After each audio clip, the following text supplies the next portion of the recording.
সবাইকে নমস্কার। বন্ধুরা, আমরা এমন একটা পরিস্থিতিতে কাজ করতে হচ্ছে যখন সারা দুনিয়াতেই এই কোভিড মহামারীর সঙ্গে মোকাবেলা করা হচ্ছে। রাজ্য সরকারও এবং কেন্দ্র সরকার দোনো মিলেই সেই কোভিড পরিস্থিতি থেকে কীভাবে বেরিয়ে আসা যায় তার জন্য আমরা প্রচেষ্টা করছি।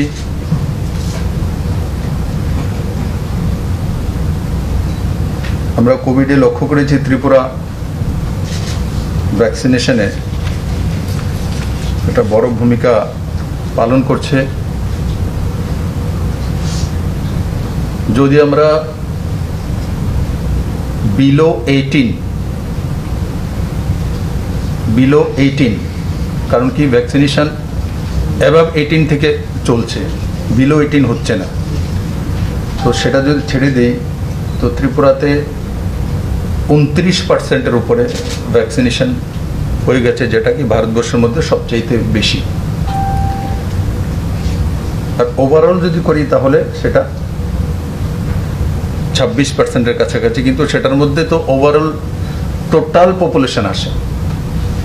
বাস্তবে বিলো 18 তো ভ্যাকসিনেশনের যে সিস্টেম রয়েছে তার বাইরে রয়েছে, তার জন্য ওই হিসাব করলে 29 পয়েন্ট সামথিং 39.6 39.60, যেটা ত্রিপুরাতে ভ্যাকসিনেশন বিলো 18 যদি ছেড়ে দেই তো তার টোটাল ভ্যাকসিনেশন আজকে দিনে 39.6, মানে 39.60%। সেটা ভারতবর্ষের মধ্যে সবচেয়ে বেশি ভ্যাকসিনেটেড স্টেট হিসাবে আজকের দিনে প্রমাণিত। বন্ধুরা, তার সঙ্গে মোকাবেলা করার জন্য সে অক্সিজেন বেড হোক, অক্সিজেন কনসেন্ট্রেটর হোক, অক্সিমিটার হোক, কোভিড কেয়ার সেন্টার হোক, কোভিড ডেডিকেটেড হসপিটালস হোক, ভেন্টিলেটর হোক, এই সবগুলোর ব্যবস্থা রাজ্য সরকার করতে অনেকটাই সক্ষম হয়েছে।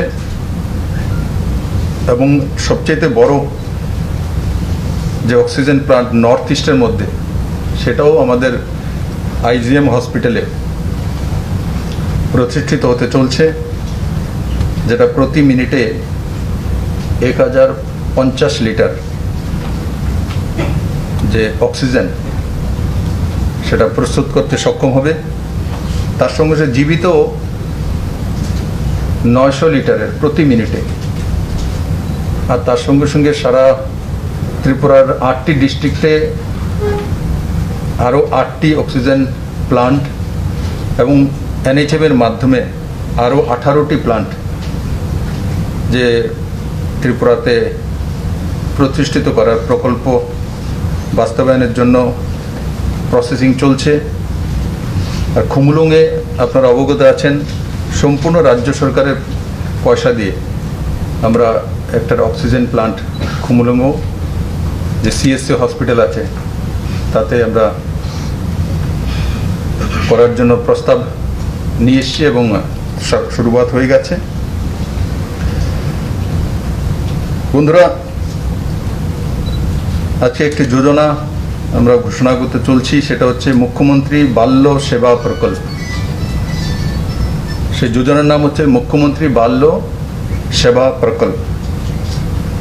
এই যে কোভিড মহামারী, তাতে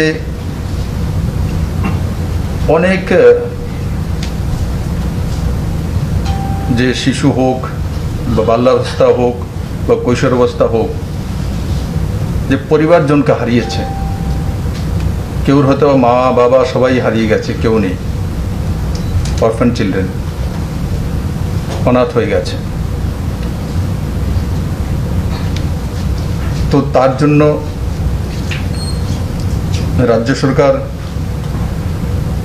একটা প্রস্তাব নিয়ে এসছে, আর সেই যে যোজনার নাম মুখ্যমন্ত্রী বাল্য সেবা প্রকল্প। আর তাতে যারা হয়তোবা হোমে থাকবে না, আমাদের কাছে যে অরফান চিলড্রেনদের রাখার জন্য হোম আছে, 18 বছর পর্যন্ত আমরা হোমে রাখি, কিন্তু এমনও বাচ্চা বা এমন আমার শিশুরা রয়েছেন, কৈশোরাবস্থা রয়েছেন, যাদের হয়তোবা তার ঠাকুমা পালতে চায়, তার আত্মীয় স্বজনের মধ্যে কেউ গার্জিয়ান পালতে চায়, আর সেও সেখানে থাকতে চায়। তো তাদের জন্য কোনো স্কিম ছিল না। তো আজকে এই স্কিমের এই যে যোজনা, তার মাধ্যমে যারা কোনো কেয়ারটেকারের কাছে থাকতে চাইবে বা আত্মীয় স্বজন পরিজন, ঠাকুমা হোক, দাদু দিদা, তাদের কাছে থাকতে চাইবে, তো তাদের জন্য রাজ্য সরকার প্রতি মাসে 18 বছর বয়স পর্যন্ত 3,500 টাকা করে মাসিক যে অর্থ প্রদান, তার ব্যবস্থা করবে।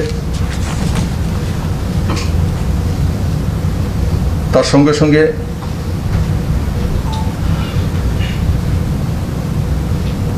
যারা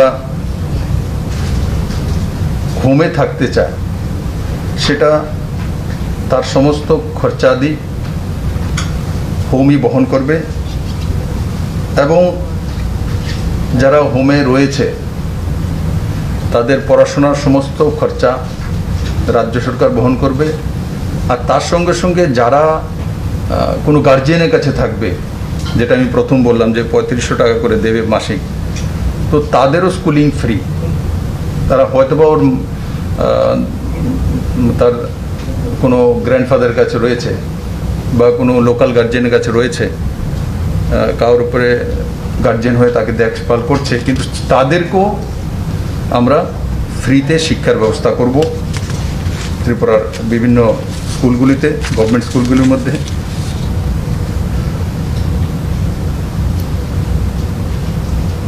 আর যারা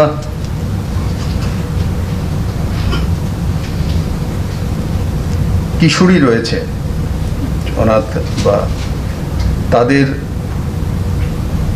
আফটার এডুকেশন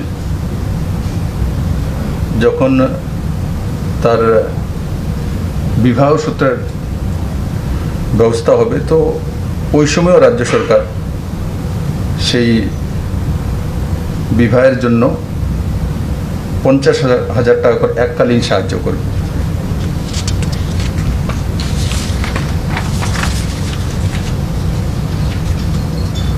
আর তার সঙ্গে সঙ্গে যারা হোমে আছে এবং যারা হয়তো কোনো গার্জিয়ানের কাছে রয়েছে, তাদের 10th পাসের পর 11-12 এই 2 বছরে ওয়ান টাইম একবার ল্যাপটপ বা ট্যাবলেট দিয়ে তাকে সহায়তা করা হবে। কারণ কি, আজকালকার দিনে গুগলের জামানা, ইন্টারনেটের জামানা, তো অনলাইনে যাতে তার পড়াশোনা করতে পারে, কোনো ভোকেশনাল সাবজেক্ট হোক, আর সেগুলো টেকনিক্যাল সাপোর্ট যাতে পেতে পারে, তার জন্য রাজ্য সরকার তার ব্যবস্থা করবে। তার সঙ্গে সঙ্গে আপনারা সবাই অবগত আছেন যে রাজ্য সরকার তার আগেই ঘোষণা করেছে যে 579 কোটি টাকার, তার মধ্যে 2Web-এর মাধ্যমে 25 কোটি টাকার কাজ, সোশ্যাল পেনশন 2 মাসের একত্রিত করে 72 কোটি টাকা, মনরেগার মাধ্যমে 332 কোটি টাকা, আর 7 লক্ষ পরিবারকে 1000 টাকা করে ট্রান্সফার, সেটা BPL এর অন্তোদয়, আর তার সঙ্গে সঙ্গে APL এর মধ্যে যারা নিডি রয়েছেন তাদেরকেও ট্রান্সফার করা হচ্ছে। আর খাদ্যদ্রব্য প্যাকেট সেই নিডি পরিবারদের কাছে পৌঁছে দেওয়ার জন্য সেই 7 লাখ পরিবারের কাছে প্রায় 80 কোটি টাকা খরচা, টোটাল 579 কোটি টাকার প্যাকেজ আগেই রাজ্য সরকার ঘোষণা করেছে। আর আজকে যেটা অতিরিক্ত আপনাদের সামনে তুলে ধরলাম, সেটা হচ্ছে মুখ্যমন্ত্রী বাল্য সেবা প্রকল্প। আমি আশা করি তাতে আমাদের যে যারা আজকে তাদের পরিজনকে হারিয়েছেন, তো তাদের ভবিষ্যৎ জীবনের জন্য কমসে কম একটা ছোট্ট রাস্তা তো আমরা তৈরি করতে সক্ষম হয়েছি। আর পরবর্তীকালে আরও কি করা যেতে পারে, কারণ অনেক সময় আমরা দেখি যে হায়ার এডুকেশনে কোনো জায়গায় যেতে চাইছে, তো স্কলারশিপের ব্যবস্থা আরও কিছু আছে, সেগুলো ধীরে ধীরে রাজ্য সরকার কীভাবে তাদেরকে সাহায্য করা যেতে পারে বিবেচনা করবে। তাছাড়া আপনারা জানেন যে এডুকেশন অনেকগুলো আমাদের স্কিম রয়েছে, লক্ষ্য স্কিম রয়েছে, সুপার 30 রয়েছে, এগুলোর মধ্যে আপনি সেই ছেলেমেয়েরা যেতে পারে, তার জন্য কোনো এটা অতিরিক্ত করা হয়েছে। কিন্তু যেই স্কিমগুলি অলরেডি রয়েছে আমাদের মেধা ছাত্রছাত্রীর জন্য, তার মধ্যে ওনারা আপনি ভাগ নিতে পারবেন। আমি আপনাদের মাধ্যমে এই স্কিমটা যাতে সবার কাছে পৌঁছে যায়, সবাই যাতে তার সহায়তা নিতে পারে, সেটাই আমার কাম্য। আর আমি উপরওয়ালার কাছে, মা ত্রিপুরেশ্বরী মার কাছে এটাই প্রার্থনা করব, যাতে কোনো ছেলে মেয়ে আমার রাজ্যের মধ্যে অনাথ না হতে হয়, আর কোভিড মহামারীর কারণে যাতে মৃত্যু কাউর না ঘটে, এটাই আমার উপরওয়ালার কাছে প্রার্থনা। আর বাকি হেলথ ডিপার্টমেন্ট আপনারা সবাই অবগত আছেন, আমার সাংবাদিক বন্ধুরা দিনরাত চেষ্টা করে যাচ্ছে, ডাক্তাররা, নার্সরা, তার সঙ্গে রিলেটেড যারা সাফাই কর্মী রয়েছেন, অ্যাডমিনিস্ট্রেশন। তো আমি সবার কাছে এটাই বিনম্র নিবেদন থাকবে, আসুন সবাই মিলে এই যুদ্ধকে জয় করি আর এক দুসরেকে সহায়তা করি। ধন্যবাদ। কিছু এখনো আমরা সেটা সার্ভে তো স্টার্ট করিনি, থাকতেও পারে, কারণ কি হয়তো বা অনেক সময় দেখা গেল আর্নিং মেম্বার অনেক সময় বাবা আছে, চলে গেছে, তো এগুলো একটু বের করতে হবে কি আছে, কি পজিশন, তো ডাটা চলে আসবে, কারণ আমার টোটাল ফিগার তো আছে, তো টোটাল ফিগার যখন রয়েছে সেটা বেরিয়ে আসবে। শিশুদের মধ্যে ত্রিপুরাতে এটা পার্সেন্টেজ খুব কমই আছে, 2টি না 3টি কেস এমন এসেছিল ছোট শিশু, এবং রিকভারি হয়ে গেছে, তার মধ্যে কোনো শিশুদের মধ্যে কোনো ডেথ কেস নেই। প্রথম কেসটা সাউথে এসেছিল, আমার খেয়াল আছে, আমি গিয়েছিলাম প্রবাসে তখন, কিন্তু রিকভারি হয়ে গেছে। কিন্তু কোভিডের কারণে কোনো শিশুর মৃত্যু হয়েছে এমন কেস ত্রিপুরাতে নেই। দেখুন, সংক্রমণটা আটকানোর জন্য রাজ্য সরকারের একটা আছে সোশ্যাল ডিস্টেন্সিং মেনটেন করা, আর যেটা যে করোনা কারফিউ আছে সেটাকে আগরতলাবাসীকে আপনাদের মাধ্যমে ধন্যবাদও দেবো। আমি যতটা দেখি, আমি তো রাত্রেও ঘুরি, করোনা কারফিউ মানে আগরতলাবাসী, ঠিক আছে, প্রয়োজন হলে বেরোয়, কিন্তু আর সাইন্টিফিক কি এওয়ে আছে সেটা তো পুরো দুনিয়াতে বলা কঠিন কোভিডের বিষয়ে, কিন্তু যেগুলো সায়েন্টিস্টরা বা ডক্টররা, এক্সপার্টরা দিয়েছেন ত্রিপুরাতে, আমরা মোটামুটি সেগুলো লাগু করেছি। আর আমাদের একটাই যে আমরা চাইছি এখন আগরতলা কর্পোরেশনে, এবং চালুও করেছি আমরা, আগরতলা কর্পোরেশনে ভ্যাকসিনেশনটা বেশি দেওয়া। আমরা অনেক সময় দেখি যে যেখানে পার্সেন্টেজটা কম আছে সেখানে হেলথ সেন্টারগুলোর মধ্যে না দিয়ে আগরতলাতে দেওয়া হচ্ছে। তার কারণ হচ্ছে কোভিডের যে পজিটিভিটি রেট সেটা আগরতলাতেই বেশি, আর তার কারণ হচ্ছে আগরতলার পপুলেশন বেশি। তো সরকার সেই দিশাতে স্পেশাল ইনিশিয়েটিভ অলরেডি নিয়েছে, ইনিশিয়েটিভ সেটাই যে ভ্যাকসিনেটেড তাড়াতাড়ি করে দেওয়া, আর আগরতলার জন্য স্পেশালি করা হচ্ছে।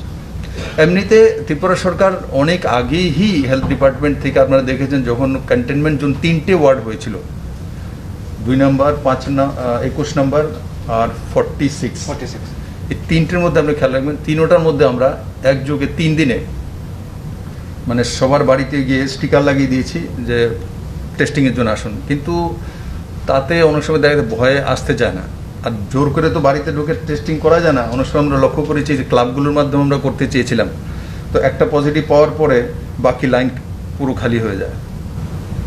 नहीं, मुझे सेंट्रल गवर्नमेंट के बारे में जानकारी नहीं अभी, ये राज्य सरकार की तरफ से हमने ये घोषणा किया है, और ये संपूर्ण अलग ही है, और सेंट्रल गवर्नमेंट की तरफ से मुझे अभी जानकारी सूचना नहीं नहीं। नहीं আবেদন করা দেন অনলাইন এদের সমস্ত অ্যাকাউন্ট আছে আমরা ডিবিটির মাধ্যমে অনলাইন পাঠি 7 লাখ অ্যাকাউন্ট আমাদের কাছে আছে আমাদের যারা BPL Antyodaya priority house hold এদের কাছে ইপিডি সিস্টেমের রেশন কার্ড আছে এবং এদের নাম্বার আছে কনফার্মেশন আছে আর সঙ্গে সঙ্গে যারা এপিএল এর মধ্যে গরিব আছে 50,000 আমরা এর আগে আইডেন্টিফাই করেছি এদের সম্পূর্ণ নাম্বার অ্যাকাউন্ট নাম্বার আমাদের কাছে আছে তো আমরা আমার মনে হয় আজকে আমি পার্সেন্ট নিয়ে নেবো ম্যাক্সিমাম পয়সা হয়তো বা পৌঁছে গেছে দেখুন এখন এটা তো যেটা আমরা আজকে ঘোষণা করা মানে এটা অপ্রাপ্ত বয়স্কদের জন্য আর এমন যেটা আপনি বলেন যে মা বাবা আছে অথবা তার যা পালন পোষণ করার জন্য তার ছেলে বা বউ যারাই আছেন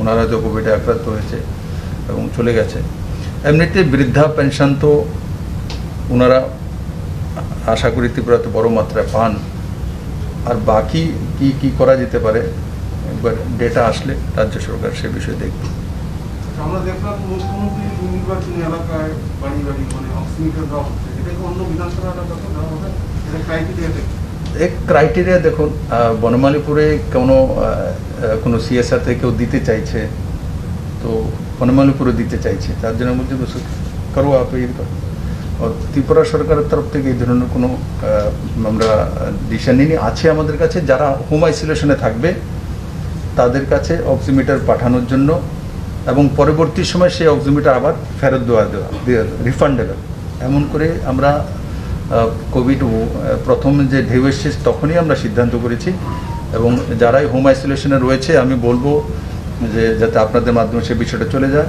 স্থানীয় স্বাস্থ্যকর্মীর সঙ্গে যোগাযোগ করা এবং অক্সিমিটার এবং যেটা মেডিসিনের কিট আছে সেটা না পেলেও হেল্পলাইনগুলির মধ্যে ফোন করা স্থানীয় জনপ্রতিনিধি আছেন অফিসার্স আছেন তাদের সঙ্গে যোগাযোগ করা আর বনমালীপুরের বিষয় সেটা কেউ সিএসআর থেকে কিছু করতে চাইছিল কিন্তু করতে চায় বনমালীপুরে তাই আমি ঠিক আছে সেটা করুন কারণ আজকাল তো আর স্যানিটাইজার বা মাস্ক দেওয়ার জন্য কেউ আসতে হয় না তাই আমি বলে তো অক্সিমিটারই করুন তো তার জন্য তারা দিচ্ছে করোনার সেকেন্ড ওয়েভে বড় অঙ্কের টাকা দরকার গভর্নমেন্ট অফ ইন্ডিয়া কি এক্সট্রা কোনো টাকা দেবে এই ব্যাপারে যাতে মিটিগেট করা যায় বা এরকম কারণ স্টেটের মধ্যে এভরি ফিনান্সিয়াল কনস্ট্যান্ট রয়েছে এই বিষয়টা কী হবে দেখুন এটা ভারত সরকারের যে ফাইন্যান্সিয়াল অবস্থা আমাদেরকে বুঝতে হয় ফেডারেল সিস্টেম আছে ভারত সরকারের অবস্থাও ফাইন্যান্সিয়াল খুব ভালো তেমন নয় করোনা মোকাবেলা স্টেটগুলি করছে স্টেটের বাইরে তো আর ভারত নয় সবগুলি স্টেট নিয়েই ভারত আর মাননীয় প্রধানমন্ত্রীর উপরে আমাদের পূর্ণ ভরসা আছে সময়ে সময়ে উনি ত্রিপুরাকে সাহায্য করেছেন আপনারা জানেন 7th পে স্কেল হোক আর অন্য যোজনা হোক আমরা যখন পেনশন স্কিম 300, 400, 500 থেকে 1000 এক যুগে করেছি তখনও যেই পয়সাটার দরকার ছিল সেটাও ভারত সরকারই কোনো না কোনোভাবে সাহায্য করেছে আর এই কোভিড পরিস্থিতিতে আমি কল্পনাও করতে পারিনি যে আমরা যে টিনের ঘর থাকলে সে প্রধানমন্ত্রী আবাস যোজনা ঘর পেতে পারে তার স্পেশাল ক্রাইটেরিয়া করে মানে বিষয়টাই ত্রিপুরা সরকারের তরফ থেকে উঠানো হয়েছিল তার জন্য যে 1,60,000 1,60,000 ঘর একসঙ্গে অ্যালটমেন্ট করে দেওয়া ত্রিপুরার জন্য এতে 2400 কোটি টাকা মানে 2,400 কোটি টাকা সেটা ছোট বিষয় না এই সময় স্যাংশন করে দেখি কি আমি যখন সেক্রেটারির সঙ্গে কথা বলছিলাম তো আমাকে বলছে স্যার আপনার লেটারটা চলে যাক একবার আপনাকে আরেকবার কথা বলতে হবে কেন স্যার তো একসঙ্গে তো দেবে না 1,60,000 প্রশ্নই ওঠে না ত্রিপুরাতে এই পর্যন্ত আমরা 49,000 আনতে পেরেছিলাম পুরো আমাদের পুরনো সরকার থাকাকালীন তারপর আমাদের সরকার আসার পর আমরা 50,000 আনতে পেরেছিলাম 3 বছরে তো এটা একসঙ্গে 1,60,000 এটা বড় ব্যাপার তার জন্য মাননীয় প্রধানমন্ত্রী এবং নরেন সিং তোমরজিকে আমি ত্রিপুরাবাসীর তরফ থেকে ধন্যবাদ জানাই যে এটা একটা এই সময়ে এত বড় স্যাংশন করে দেওয়া সেটা কিন্তু ভারত সরকারের বাজেট থেকেই আসা আর আমরা দেখেছি কোভিডের সময় বিভিন্ন দপ্তরের মধ্যে কাট করা হয়েছে শুধু মনরেগার পেমেন্ট কাট করা হয়নি অনেক জায়গাতে কারণ কি হেলথের মধ্যে আমরা দেখেছেন এবার বাজেটও পেশ করা হয়েছে তো ম্যাক্সিমাম পয়সা হেলথেই লাগানো হয়েছে আমরাও দেখেছি আমাদের ত্রিপুরাতেও হেলথ ইনফ্রাস্ট্রাকচার অনেক ডেভেলপড হয়েছে একসময় আমাদের ডেডিকেটেড কোভিড হসপিটাল একটি ছিল আজকের দিনে 2টি আছে একসময় ভেন্টিলেটর একটি ছিল, আজকের দিনে 126টি আছে। একসময় আমাদের কাছে অক্সিজেন প্ল্যান্ট নামকেও আসতে ছোটো মোটো একটা ছিল, আর আইএলএসের কাছে একটা ছিল, আর বাকি প্রাইভেট 3টে ছিল। আর আজকের দিনে কতগুলো অক্সিজেন প্লান্ট তৈরি হচ্ছে। একসময় অক্সিজেন সিলিন্ডার সীমিত 300 350 ছিল, আজকে 4000 4500 অক্সিজেন সিলিন্ডার আমাদের কাছে রয়েছে। তো অক্সিমিটার আমাদের কাছে তার আগের সময় মানে নামকো আছে সামান্য ছিল, কিন্তু আজকের দিনে বড় মাত্রায় অক্সিমিটার ত্রিপুরাতে রয়েছে। অক্সিজেন ব্যাড বড় মাত্রায় ত্রিপুরার কাছে রয়েছে। তো এগুলো যে কেন্দ্র সরকার যে সিদ্ধান্ত করেছে তার কারণেই এই ডেভেলপমেন্টগুলো হয়েছে। আর এগুলো কেন্দ্র সরকারের স্কিম থেকে আসে, এনএচএম এর মাধ্যমেই ম্যাক্সিমাম এসছে, এনএচএম এর মাধ্যমে এসছে। তো এনএচএম ডাইরেক্ট এনএচএম এর পয়সা কেন্দ্র সরকারই দিয়ে থাকে। স্যার আপনি বললেন এতগুলো মেজার্স নেওয়া হয়েছে এবং হেলথ ইনফ্রাস্ট্রাকচার, বাট দেখা গেছে গতকালকে আমাদের রাজ্যে রেকর্ড সিঙ্গেল ডে ডেথ হয়েছে। তো রিজনটা কি ছিল বা কিরকম স্বাস্থ্য পরিষেবা দেওয়া হচ্ছে? দেখুন, দেখেছি আমরা, তার মধ্যে 7টা জিবিতে আইএলএসএ আছে 3টি না 4টি, আর আইএলএসএ 3টি, আর একটি আরজিএম মানে কৈলাসহরের দিকে হয়েছে কুমারঘাটে, আর একটা বাড়িতে হোমে হয়েছে, আর এই হচ্ছে 13টি আছে। তো তার মধ্যে কম এজের একটা 38 আইএলএস হসপিটালে, আর আরেকটা আছে 32 বাকি সবারই ওভার এজ ছিল, কারোর 80, কারোর 72, 68। কিন্তু তবু এইজ হবে বলে সে চলে যাবে এটা তো আর মানা যায় না। এই দেশে 90 বছর 100 বছরের লোক ত্রিপুরাতেই আছে আমার সঙ্গে দেখা করে 100 বছরের। আমি আমাদের হেলথ ব্যবস্থা ডাক্তারদের উপর পুরো ভরসা আছে, এরা চেষ্টা করছেন। তো সেটা শুধু ত্রিপুরাতে একলা হচ্ছে তেমন নয়, কারণ অ্যাভারেজ যদি আমি ত্রিপুরাতে দেখি যে ফার্টিলিটি যে রেট আছে আমাদের, সেটা 1%-এর কাছাকাছি রয়েছে। তো ওই হিসাবে দেখলে ন্যাশনাল লেভেলের থেকে অনেক নিচে আছে। কিন্তু আমাদের স্টেটে এই ধরনের একসঙ্গে 13 জনের ডেথ হয় না বলে আমাদের সামনে এটা একটা বড় ফিগার মনে হচ্ছে। কিন্তু আমি এটাই মানে উপরওয়ালার কাছে, ডাক্তারদের কাছে অনুরোধ করব বা উপরওয়ালার কাছে প্রার্থনা করব যাতে কাউরই কোভিডের জন্য মৃত্যু না হয়। এবং এই ফিগার দেখার পরে সকাল থেকে আমি কয়েকবার এক্সারসাইজ করেছি, মেডিকেল সুপারিনটেন্ডেন্ট বা কোভিডকে ডেডিকেটেড যে জয়ন্তী ব্লকের হেড অফ দ্য ডিপার্টমেন্টে আছে, ওনার সঙ্গে কথা হয়েছে, সেটাকে কিভাবে আরও রোকা যায়, কেন হয়েছে, সেগুলোর রাজ্য সরকার স্ক্রুটিনি করছে। তো আমি এটাই বলবো যে ডাক্তারদের উপরে তো বিশ্বাস রাখতে হবে, আমাদের যে ব্যবস্থা আছে তার উপরে বিশ্বাস রাখা উচিত। স্যার, মুখ্যমন্ত্রী বাল্য সভা প্রকল্প যারা পাবে বয়সটা কত থেকে কত তারা কি 18 বছর পর্যন্ত 1 to 18। এমনি তো হোমে এখনও তো রয়েছে 18 বছর পর্যন্ত থাকে, কিন্তু এটার মধ্যে আরেকটা ফ্যাসিলিটি হয়ে গেল যে না, কেয়ারটেকারের কাছে থাকলে, আত্মীয় স্বজন পরিজনের কাছে থাকলেও সে 3500 টাকা পার মান্থ পাবে। আর প্লাস যে এডুকেশন যেটা আছে, হোমে থাকলে তো ফ্রি হয়, এটা এখন বাড়িতে থেকেও কারোর কাছে থাকলে সেটাও ফ্রি পাবে। আর বিবাহের সময় যেটা 50,000 টাকা করে কিশোরীদের ক্ষেত্রে, সেটা রাজ্য সরকার বহন করবে। স্যার লাস্ট কোয়েশ্চেন, দেখা গেছে বিভিন্ন রাজ্যে এরকম সিচুয়েশন এসছে আইসিইউ বেড পাওয়া যেত না। আমাদের রাজ্য সরকার কি এরকম কোনো ইনিশিয়েটিভ নিচ্ছে যে তারা অ্যাটলিস্ট ফ্রন্ট লাইন ওয়ার্কার যারা আছে তাদের জন্য একটা number of specific ICU bed বা ভেন্টিলেশন রিজার্ভ রাখা হবে? দেখুন, আইসিইউ বেড আমাদের কাছে রিজার্ভ তো এমনিতে রিজার্ভ আছে, যে আমার কাছে এমন কোনো পরিস্থিতি এখনও আসেনি যে আমরা যদি দেখি যে 80% 90% হয়ে গেছে, এমন হয়নি।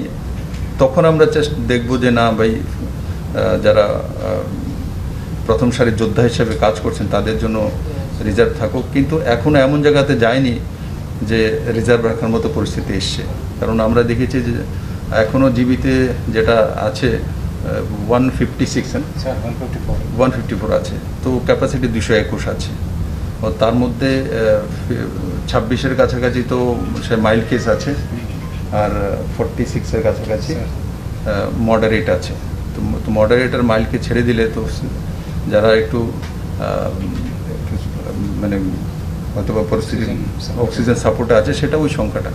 তো 46 আর সেটা ছেড়ে দিন। তো ওই হিসাবে দেখলে আমাদের কাছে অক্সিজেন বেড রয়েছে 221-এর মধ্যে এখনও 70-80-এর কাছে 70 to 80 ফুলফিল হচ্ছে, বাকি খালি আছে। আর তাছাড়া আমরা তো ডিস্ট্রিক্ট ওয়াইজ এবার ডিসেন্ট্রালাইজড করেছি, সব ডিস্ট্রিক্টেই এবার ভেন্টিলেটর পর্যন্ত রয়েছে। চলো, ধন্যবাদ।